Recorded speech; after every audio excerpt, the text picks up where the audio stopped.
영광의 아버지 하나님, 우리의 삶 속에서 일어나는 모든 일로 하나님께 영광을 올려드리고 우리 삶 속에서 일어나는 모든 일로 하나님 앞에 감사할 수 있는 우리가 되게 하여 주시옵소서.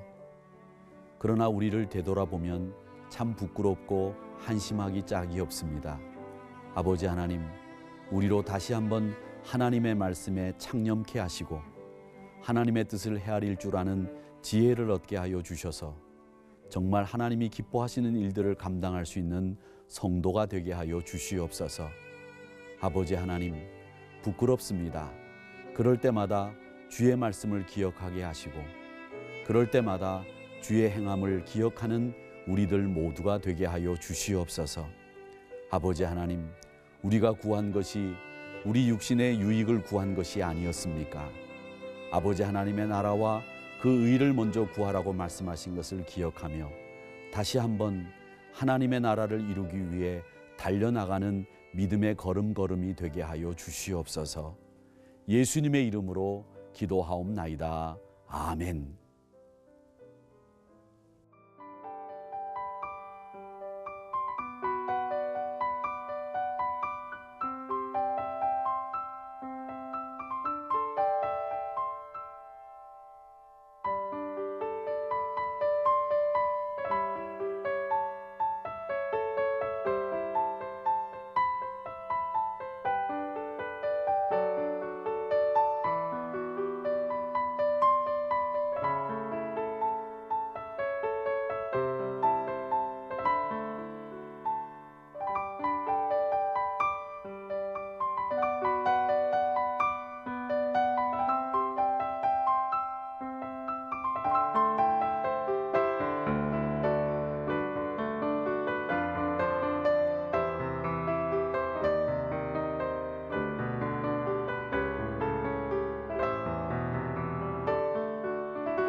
기도로 여는 하루, 하누리교회 윤창용 목사입니다. 어느 독일인이 프랑스 지방을 여행하고 있었습니다. 갑자기 비가 많이 와서 주막에 들렀습니다. 근데 이 독일인은 프랑스어를 몰랐고 주막의 주인은 독일어를 몰랐습니다. 그래서 이 독일인이 그 주막집 주인에게 우산이 필요하다고 자기 의사를 표현했습니다. 그런데 그걸 본 이 프랑스 주막 주인이 한참 뒤에 버섯 요리를 한 접시 가득 가지고 나왔다는 이야기가 있습니다. 이런 이야기를 보면 독일인에게 필요했던 것은 우산이었지만 프랑스 주막의 주인에게 전달된 의사는 버섯 요리가 필요하다고 하는 생각이 전달됐던 것입니다. 이렇게 자기 입장에서 생각하게 되면 소통이 이루어지지 않고 자기 입장에서만 생각하게 되는 오류를 범하게 됩니다. 오늘 본문에는 두 사람이 등장을 합니다. 그 두 사람이 한 사람은 부자이고 한 사람은 거지라고 소개되고 있는데 보통 이 세상적인 평가나 세상적인 기준에 의하면 부자의 이름이 등장을 하고 나사로의 이름, 거지의 이름은 등장하지 않는 것이 상례인데 성경에서 오늘 본문에서는 이렇게 부자의 이름은 등장하지 않고 거지인 나사로의 이름은 등장을 합니다. 이 이야기는 뭘 얘기하느냐 하면 이 부자라고 하는 사람에 대한 부정적인 시각이 있다고 하는 것을 보여주고 있고 또 거지인 나사로의 이름이 하나님의 사랑을 입은 사람이라고 하는 뜻으로 소개되고 있는 것을 볼 때에 이 부자는 굉장히 다른 사람들에게는 질책을 받고 나쁜 평가를 받고 있는 사람이었던 것 같습니다. 또 한 가지 생각해 보아야 될 것은 오늘 우리가 살펴본 이 누가복음서는 다른 복음서보다도 돈 문제를 굉장히 많이 다루고 있다는 점입니다. 그리고 누가복음은 이 돈 문제를 다룰 때에 굉장히 부정적으로 다루고 있다는 점을 우리는 알 수 있습니다. 돈 그 자체가 나쁘다는 얘기가 아닙니다. 돈을 다루는 사람이, 돈을 많이 가지고 있는 사람들이 부정적인 사람들이고 나쁜 사람들이 아니라 돈을 가지고서 어떻게 쓰느냐라고 하는 문제에 대해서 누가복음서는 굉장히 심도 있게 다루고 있는 점을 볼 수 있습니다. 자, 그러면 무엇이 부자를 나쁜 사람으로 평가되고 묘사되게 만들었는가? 이 점에 대해서 우리는 생각해 볼 필요가 있다고 생각합니다. 부자는 경제적으로 환산을 해보면 항상 셀 수 없을 정도로 많은 돈을 가진 사람입니다. 또 그리고 부자는 그분들이 보통 사람들이 누릴 수 없는 호화로운 생활을 할 수 있는 사람들입니다. 그야말로 보통 사람들이 함부로 접근할 수 없는 그런 생활을 하는 사람들이 부자입니다. 그런데 그런 사람들이 왜 나쁜 사람이냐 이렇게 질문하실 분들도 계실지 모르겠지만 부자라고 해서 다 나쁜 사람은 아닙니다. 또 부자라고 다 평가절하되어서 폄하되어서 그 사람들의 인격조차도 나쁘게 평가되는 것은 물론 모순일 겁니다. 그런데 그들이 필요 이상의 부를 가졌다고 해서 나쁘다는 것이 아니라 그분들이 나쁜 이유가 있습니다. 그것은 뭐냐면 바로 자신이 가지고 있는 소유, 자신이 가지고 있는 가치, 이런 것들을 자기를 위해서만 쓴다고 하는 점이 부자들의 가장 나쁜 점이라고 하는 그것을 이 누가복음서는 우리에게 말하고 있습니다. 즉 부의 방향이 어디 있느냐, 그것이 자신에게만 쏠려 있다고 하면 그것은 나쁜 것이라고 하는 것이 오늘 성경이 우리에게 주는 메시지입니다. 여기 성경을 보면 그는 자색옷, 고운 베옷, 그것을 입고 날마다 호화로운 잔치를 벌였다고 전해지고 있습니다.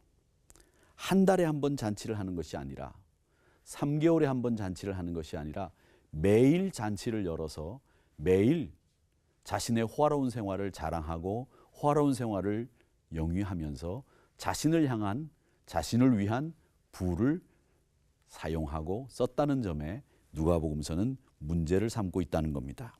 그 부자가 가지고 있는 재력이 얼마나 대단한지 매일 잔치를 열었다고 하는 점만 봐도 알 수 있습니다. 요즘 경주에 채부자를 흉내내는 분들이 있다고 합니다. 그 흉내내는 것을 노블리스 오블리주라고 그렇게 말합니다. 그런데 저희는 이 흉내만 내는 노블리스 오블리주가 아니라 삶 자체가 자신에게 향해 있으면서 흉내만 그렇게 낸다고 한다면 그 사람은 나쁜 부자입니다. 부자이되 타인을 향해서 열려있는 부자라면 그 부자는 좋은 부자, 깨끗한 부자입니다. 그러기에 그것을 어떤 목사님은 청부라고 불렀습니다. 우리나라에는 이런 청부들이 많이 생겨나야 된다고 생각을 합니다. 그 청부는 불로소득이 아니라 진정한 자신의 땀으로 벌어들인 돈을 가지고 살고 그 돈을 가지고 이웃을 향해서 쓸 수 있는 사람이 청부입니다. 오늘 말씀에 보면 두 개의 대문을 떠올릴 수 있습니다. 하나는 나사로가 머물러 있던 대문이고 또 다른 대문은 다른 많은 사람들이 드나드는 대문이었습니다. 다시 말해서 이 대문이 무엇을 의미하냐면 소통할 수 있는, 다른 사람들과 소통할 수 있는 곳이라는 뜻을 의미합니다. 소통은 1차적으로 말이 통해야 됩니다. 또 소통이라고 하는 것은 무엇보다도 다른 사람들의 감정과 생각을 수용할 수 있을 때 그걸 소통이라고 이야기를 합니다. 오늘 본문에 보면 대문의 상대적인 개념이 단어가 나오는데 그것이 26절에 보면 큰 구렁이라고 하는 단어가 등장을 합니다. 큰 구렁이라고 하는 것은 깊고 또 넘어갈 수 없는 계곡을 이야기합니다. 구렁만 있으면 그것이 무엇이든 나누어지게 되어 있습니다. 그래서 이 구렁이 가로막혀 있다고 하는 말은 소통이 끊어졌다는 이야기입니다. 단절이라는 단어가 더 적합하겠죠. 부자가 죽어 음부에 가고 나사로는 죽어 천국에 가서 아브라함 품에 안겼다고 합니다. 음부에서 고난을 당함으로 부자는 목이 말라서 고개를 든 순간 아브라함 품에 나사로가 안겨서 편히 쉬고 있는 것을 보았습니다. 그래서 내가 이 불꽃 가운데 고민을 하고 있는데 내 혀를 서늘하게 해줄 수 있는 방법이 없느냐고 간구하지만 결국 아무 방법도 답도 찾지를 못합니다. 오늘 이 본문의 이야기는 결국 부자가 지옥 가고 가난한 사람이 천국 간다는 이야기가 아닙니다. 부자는 나쁜 사람이고 가난한 사람은 착한 사람이라는 이야기가 아닙니다. 이 이야기는 참 의미라고 하는 것은, 지옥이라고 하는 것은 소통이 안 되는 곳이고 천국이라고 하는 곳은 어떤 사람들과 어떤 이야기라고 하더라도 소통이 되는 곳이라는 뜻입니다. 분위기가 좋은 집에 가보면 항상 공통점이 있다고 합니다. 그 공통점이 뭐냐면 가족들 사이에 말이 잘 통한다는 겁니다. 엄마이건 아빠이건 이심전심이라는 이야기입니다. 사랑하는 성도 여러분, 오늘 우리가 읽은 이 본문은 이 땅에 살면서 다른 사람들과 어떤 대문을 가지고 살아야 하는지를 말씀해 주고 있는 의미를 담고 있습니다. 마음을 열고 진지하게 소통하는 대문을 가지고 있는 사람이 있는가 하면 마음을 닫고 철저히 단절된 큰 구렁을 두고 살아가는 사람이 있다는 말입니다. 이제 소통이라고 하는 그 말은 다른 사람의 필요를 채워주고 다른 사람의 감정을 이해해주고 다른 사람의 마음을 헤아리는 사람이라고 하는 것을 우리는 배웁니다. 철저하게 자기에게만 향해 있는 부의 모습, 자기만 위주로 생각하는 이런 단절된 사람들의 모습이 우리 그리스도인들로 하여금 더 소통하고 더 나누고 더 베푸는 것을 요구하고 있다는 사실을 이 본문의 말씀을 통해서 우리는 배우게 되는 겁니다. 부디 빌기는 여러분 모두는 항상 소통의 대문이 열려 있는 나사로와 같은 그런 분들이 되기를 바랍니다. 오늘 주신 말씀을 생각하면서 내 생활에 적용하기 위한 기도와 묵상의 시간을 갖도록 하겠습니다.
아버지 하나님, 세상의 많은 사람들이 자신을 위해서만 살고 자신을 향해서만 모든 사람들이 살아달라고 요구하는 이때에 우리 그리스도인들이 진정한 소통의 의미가 무엇인지를 깨닫고 나사로와 같이 다른 사람들에게 열려있는 마음가짐과 열려있는 정신을 가지고 살아갈 수 있도록 저희들을 이끌어 주시옵소서. 항상 자신을 향해서 자기 위주의 삶을 사는 것이 아니라 진정한 베품의 삶, 나눔의 삶을 살 수 있는 우리 그리스도인들이 되도록 이끌어 주시옵소서. 아버지 하나님, 이 모든 세상이 나를 중심으로 돌아가는 것이 아니라 하나님 중심으로 돌아가고 말씀 중심으로 돌아가고 있다는 사실을 다시 한번 깨닫는 이 아침이 되게 하여 주시옵소서. 예수님의 이름으로 기도하옵나이다. 아멘.